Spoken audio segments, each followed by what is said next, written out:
Nós estamos aqui no arquivo da Casa da Arquitetura com o Carlos Alberto Maciel, sócio fundador do escritório Arquitetos Associados e professor na Escola de Arquitetura da Universidade Federal de Minas Gerais. E estamos aqui no âmbito da exposição Infinito Vão para uma conversa informal sobre vários temas.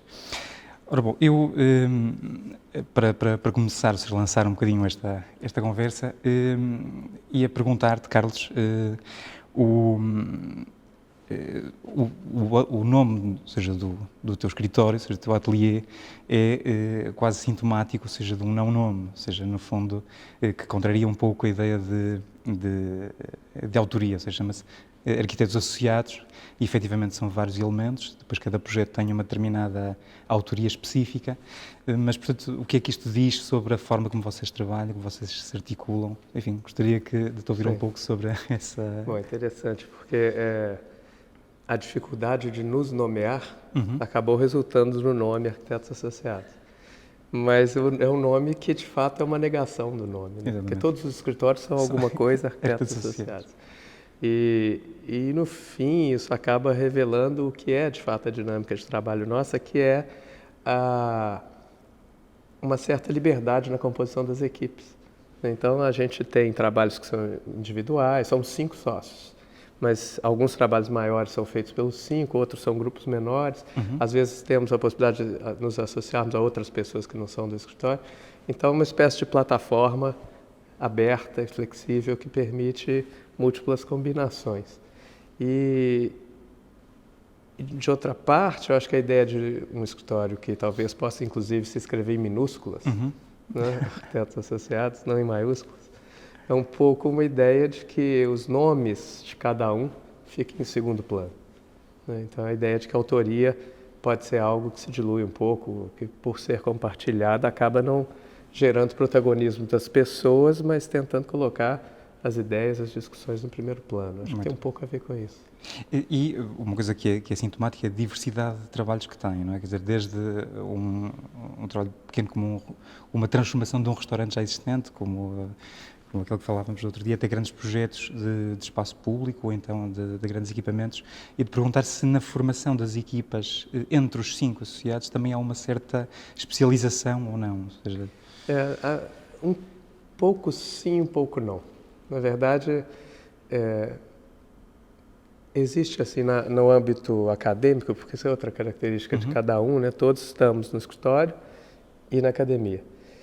Então, os temas de pesquisa de cada um têm uma certa especificidade. Por exemplo, o Alexandre tem um mestrado em construção metálica, o André tem um estudo em habitação social, eu e o Bruno mais estudos na parte de teoria da arquitetura, no meu caso particularmente com as infraestruturas.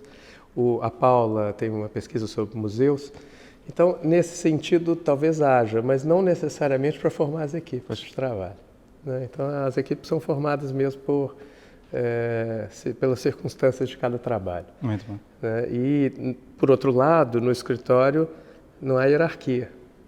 Então, não existe assim nunca uma situação de um que comanda o trabalho, os outros trabalham juntos. Sempre é uma situação de total igualdade entre as partes que estão trabalhando. Muito bom. É tão curioso, o André tem uma fala interessante que ele compara o escritório a um barco que está sendo remado por vários remadores. Só que no barco que tem o remador tem alguém que define o ritmo, é um cérebro só. No nosso caso, são 5 remadores, 10 mãos e 5 cérebros apontando cada um para uma direção. Então, a probabilidade disso dar certo é mínima, né? E, no entanto, a gente segue trabalhando, tentando inventar uma maneira de fazer o escritório ser alguma coisa. Magnífico. Não, e queria depois também, enfim, no vosso percurso, seja, uma parte importante seja, do trabalho são os projetos que desenvolveram para o Inhotim, né? Tanto que é um sítio magnífico, seja um milagre, seja da própria capacidade, seja de realizar um museu, um espaço, seja com aquele rasgo, com aquela ousadia. E até dificilmente imaginável no Brasil de hoje, ou seja, E olhando para os vários projetos, seja que foram, enfim, desenvolvendo, seja muitos construindo, outros ainda não totalmente, ou seja, começando no Centro Educativo Burle Marx, seja que mostraste na tua conferência, até o Centro Administrativo, seja e a Reserva Técnica, que tem aqui umas notas, seja a Galeria Doris Salcedo, a Galeria Cosmo Coca, seja, etc. Nota-se uma certa, eu diria quase, uma evolução de uma série de temas. Eu gostava que tu explicasse um bocadinho como é que surgiu esta experiência, seja do Inhotim, seja como é que, de repente, se foi criando esta multiplicidade de intervenções, desde esses edifícios administrativos até depois às várias galerias, que são a parte mais emblemática do trabalho. Sim. O Inhotim foi uma oportunidade, né?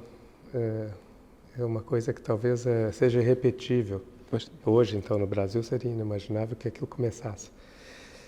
Mas foi uma circunstância que a Paula, nossa sócia, naquele momento ainda não sócia, foi a trabalhar ali para dar um suporte de arquitetura quando o museu ainda estava em formação e ia começar a se abrir ao público. Isso é 2006? 2005, 2006. Uhum. E naquele momento eram vários trabalhos menores. A primeira que ela fez foi a Galeria da Doris Salcedo, junto com um arquiteto colombiano, né, que trabalhava com a Doris. E, na sequência, o museu abriu ao público e vieram novas demandas de maior escala. A primeira, o centro educativo, ela desenvolveu com o Alexandre. Depois ela veio se integrar na equipe do escritório. E depois vieram os outros trabalhos das galerias, a Cosmo Coca, Miguel Rio Branco, e um outro projeto que não foi construído, que se chamava Grande Galeria, que tinha por ideia ter uma espécie de museu dentro do museu. Que tivesse espaços para receber mostras de outras instituições e ter uma escala de experiência museal mais extensa. Esse não foi construído. E, por último, o que fizemos foi a Cláudia Andujar, que integra o acervo e a exposição da casa. E essa sequência, ela foi um aprendizado, né? De certo modo, é uma tentativa de ir, ao mesmo tempo, conhecendo o lugar, nos familiarizando e aprendendo a lidar com as pessoas que construíam ali, porque eles tinham uma equipe própria de construção, e a partir de uma interação muito forte com a curadoria.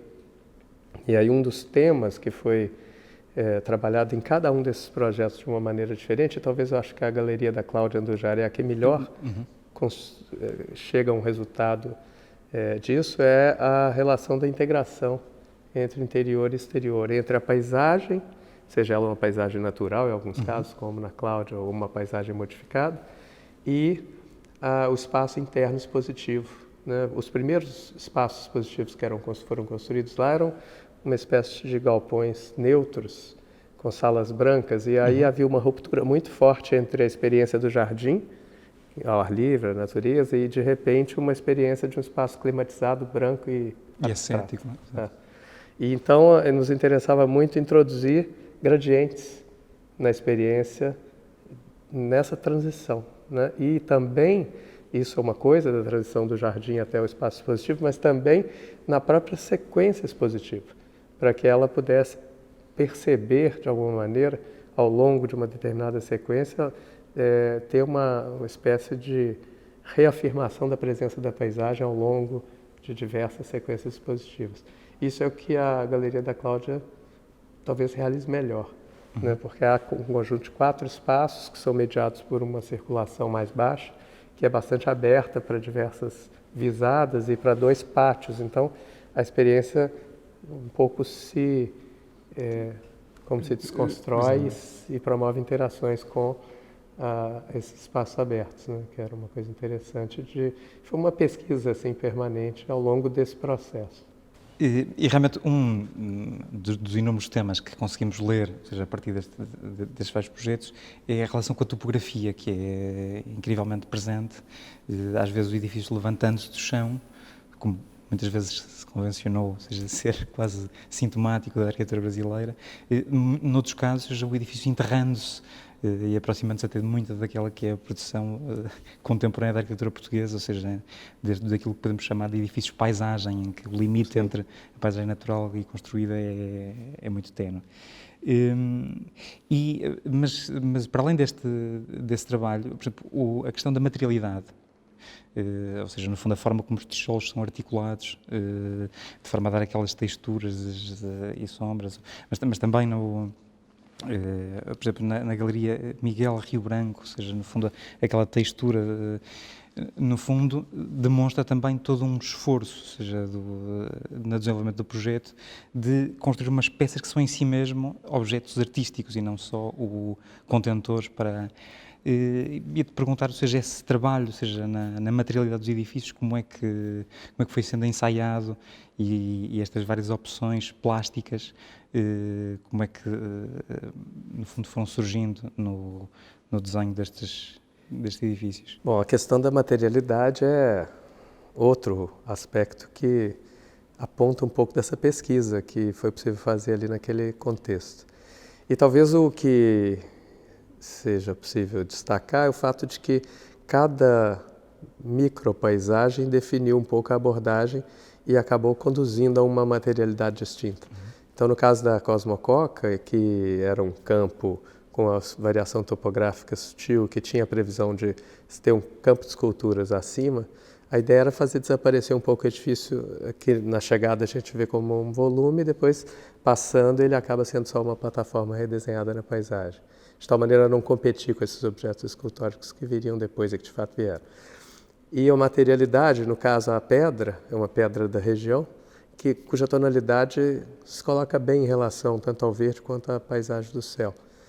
Já o Miguel Rio Branco, que é essa caixa mais definida sob o ponto de vista volumétrico na paisagem, ela decorre quase da leitura do vazio que já estava lá dado entre as árvores, uma variação topográfica que já tinha sido uma topografia modificada, que a gente novamente modifica para criar uma sala semi-enterrada. Exatamente. Era uma proposta dos curadores, ter uma sala embaixo maior e outro espaço maior flexível que pudesse variar a exposição das obras a longo prazo. E nos parecia muito impactante essa altura desse empilhamento das salas. Aí daí essa estratégia de uma parte ser um objeto, ser percebido como volume, e a outra parte ser um redesenho do chão, de tal modo que ela desaparece. E aí o aço vinha responder uma demanda do artista, que tinha uma imagem, que ele colocava desde o início, o Miguel Rio Branco, de que a galeria fosse como uma pedra, uma coisa mineral colocada na paisagem. E aí a matéria do aço patinado, que envelhece bem ali naquele contexto, que é um contexto bastante hostil, da vegetação densa, quando feita a construção, ela aparecia muito, depois a mata veio tomando conta, ela já quase tem uma presença mais discreta. Assim. Exatamente. E a ausência de atributos arquitetônicos, de portas, janelas, faz com que aquilo realmente tenha uma presença um pouco meio do objeto singular. Singular ali, que vem na curva, subindo em direção, de repente se vê aquilo e causa um pouco essa surpresa. E a galeria da Cláudia Andujar, a questão, havia ali várias questões, né? Uma questão da terra, que interessava, embora os índios Yanomami não construam com barro e com tijolo, né? Muita gente fez essa analogia na época, mas não é verdade. Mas a principal ali era uma relação com as sombras das árvores, porque já era um contexto de mata muito denso, e a nossa primeira preocupação era como colocar um volume que era significativamente grande naquele lugar. Então a primeira estratégia de fracionar os volumes tem a ver com isso. Exato. E depois como responder a esse contexto da variação da luz que aquela mata tinha.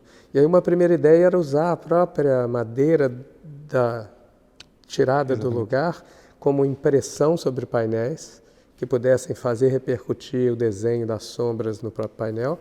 Isso foi evoluindo com a ideia do tijolo, que tem uma variação de desenho, ritmos, que gera uma sombra que é arquitetônica, que não é mimética, mas que de alguma maneira coloca-se em relação com o lugar. Então, essas materialidades elas vêm responder a esses microcontextos. No caso, uma última questão que diz respeito a isso é um aprendizado com a própria cultura construtiva do lugar. porque havia lá um conjunto de operários que trabalhava, contratado pelo Instituto, que fazia as edificações. Então, a gente foi entendendo um pouco das competências das diversas pessoas que estavam ali trabalhando para tentar criar a partir disso. Por exemplo, aquelas paredes de tijolo, aqueles desenhos, a gente chegou a fazer um desenho geral, mas seria insensato imaginar que a pessoa vai ficar contando tijolos e olhando um desenho para construir aquilo. Então foi um processo muito mais interessante que o Alexandre, um dos sócios, foi ao lugar no momento de começar as paredes e explicou, ao invés de mostrar o desenho, explicou o raciocínio. Falou, façamos assim, vai alternando, faz 13 camadas, depois a única coisa que não pode fazer é continuar a mesma linha. E aí vamos trocando e a parede aconteceu. Exatamente. Talvez muito melhor do que o desenho, né? E a partir de uma contribuição dos operários que estavam ali trabalhando. Porque foi dada autonomia aos operários para decidir. A posição, variar o ritmo, mas com algumas poucas regras. Isso é uma ideia que agrada muito, assim, que é pensar o projeto como um sistema, né? Exato. E não como um desenho final. Então, esse sistema pode ser pensado assim para gerar forma, mas também pode ser pensado como algo que pode acomodar usos variados. Então, toda aquela discussão sobre infraestrutura, em última instância, significa um pouco afastar do objeto e caminhar em direção a esse sistema. Ou seja, no fundo, a criar a matriz, ou seja, para que possam ser acolhidos diferentes usos, diferentes formas de apropriação. Sim. E realmente muitas das ideias que tu referiste na tua comunicação sobre a infraestrutura, e que eu presumo que muito decorrem também da tua investigação sobre o tema, fizeram-me, enfim, ecoar as palavras do urbanista italiano Bernardo Secchi, que falava muito do projeto do chão, projeto di suolo, como sendo aquilo que no fundo, permite, de repente, agarrar, ou seja, a cidade, mas também abri-la a diferentes formas de apropriação do espaço público, ou seja, eu ia-te perguntar, no fundo, como é que tu vês o valor, ou seja, do espaço público na sua possibilidade de abertura a diferentes usos que não são inicialmente esperados. Ou seja, por exemplo, lembro-me que aquele projeto, seja, que com uma série de ondas, seja, de repente tornava-se facilmente, ou seja, recolhia facilmente usos mais espontâneos, e de perguntar nesse tipo de abordagem, mais de projeto urbano e projeto de grande escala, como é que o sistema, ou seja, se pode servir para a criação de um sistema aberto e não ser limitador. Isso tem sido uma premissa quando a gente trabalha em espaço urbano, né? As praças das pequenas cidades no Brasil geralmente são muito funcionalizadas. Né? Tem aquele lugar do jogo de xadrez, de damas, tem outro lugar das crianças, tem outro lugar uma sombra de árvores. E isso faz com que os espaços fiquem permanentemente em desuso, né? Porque são muito funcionalizados, então raramente todos aqueles espaços estão apropriados. Parece muito mais interessante ofertar uma plataforma indeterminada que possa acomodar todos aqueles agentes, atores ali naquele lugar, mas com possibilidade que novas coisas aconteçam, né? Aquela pracinha que a gente fez tem muito isso, assim, a ideia de que só o chão já é suficiente. Exato. E aí com uma luz que vai resolver, claro, à noite, questões mínimas de segurança, e uso a gente oferece para a cidade quase como uma pequena surpresa que vai se oferecer ao uso sem um modo de usar pré-definido, né? É quase como se... Eu acho que essa é a melhor confirmação de uma ideia desse tipo, quase como se qualquer uso possível não fosse passível de ser imaginado. Porque se conseguirmos imaginar todos os usos de um espaço... Nós estamos a limitar. Estamos fazendo uma estratégia que que talvez esteja na essência da ideia da arquitetura. Essa talvez seja a grande distinção entre a arquitetura e o desenho da cidade, e talvez seja uma coisa que justifique trazer a ideia da cidade para o desenho do edifício. Porque a arquitetura, ela basicamente gera instrumentos de coerção, de restrição de liberdades, né? E, portanto, destravar esses nós e torná-la artefatos que ampliem a liberdade e a possibilidade de imaginação das pessoas talvez seja o grande desafio. né? Raramente uma arquitetura melhora um lugar, pelo menos no Brasil. Aqui vocês têm mais sorte, né? Eu acho que as arquiteturas são melhores, mas é raramente no Brasil que você vê um edifício sendo feito e o lugar resulta melhor após o edifício, né? Então a arquitetura tem um lado que é pouco glamouroso e às vezes até perverso de restringir as liberdades, ainda mais quando muito funcionalizado, né? E, portanto, essa desfuncionalização talvez seja uma das estratégias possíveis para ampliar as possibilidades. E, em última instância, ampliar a vida útil dos edifícios. Talvez seja uma resposta, inclusive, a um tema que é muito corrente hoje, que é o da sustentabilidade, Exatamente. que geralmente se trata a partir de temas da engenharia, mas, do seu ponto de vista da arquitetura, a grande questão, a meu ver, é essa: como fazer com que os edifícios sejam capazes de acomodar a vida absolutamente imprevisível que vai acontecer daqui a 5, 10 ou 50 anos. E aí talvez essa desfuncionalização seja algo interessante. Claramente inteligente do ponto de vista sustentável. Porque a melhor reciclagem é o reuso, não é? E, de facto, esse sistema aberto. E é muito interessante porque realmente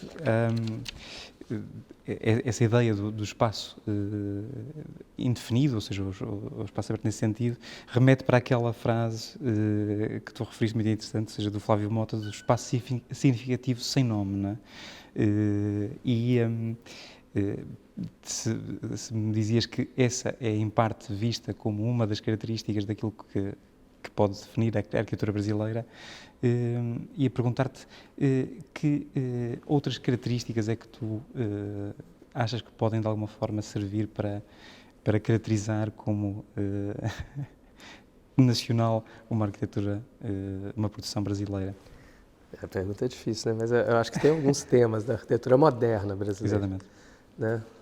Talvez não seja possível definir a arquitetura brasileira como um todo, mas claro. Acho que há uma certa genealogia da arquitetura moderna brasileira que talvez tenha sido, inclusive, o que deu a ela maior longevidade e uma presença e uma relevância no cenário internacional, inclusive hoje ainda.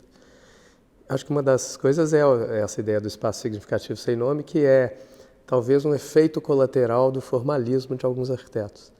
O tema da indeterminação e da abertura talvez não fosse um tema moderno, uma preocupação dos arquitetos modernos. No entanto, a existência de uma atitude que estava mais preocupada talvez com um certo formalismo, que se expressa, no caso do Oscar Niemeyer, na curva livre ou no desenho das estruturas do brutalismo paulista, acabou gerando esse tipo de indeterminação funcional que dá uma maior perenidade aos edifícios.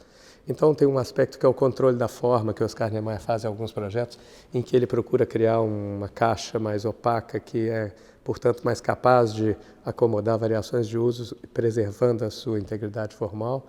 Ou, em alguns casos, a ideia de uma certa generosidade na escala dos espaços, como a FAUSP tem espaços de uma escala muito generosa. Que são muito generosos, então isso também vai além da função, assim, uma coisa que tem a capacidade de acomodar uso. Ou esse caso da Marquise do Ibirapuera, que é uma grande sombra, né? Um espaço absolutamente indeterminado e justamente por isso constitui um lugar notável, assim, talvez seja o grande espaço urbano de São Paulo. Ou ainda o vão do MASP.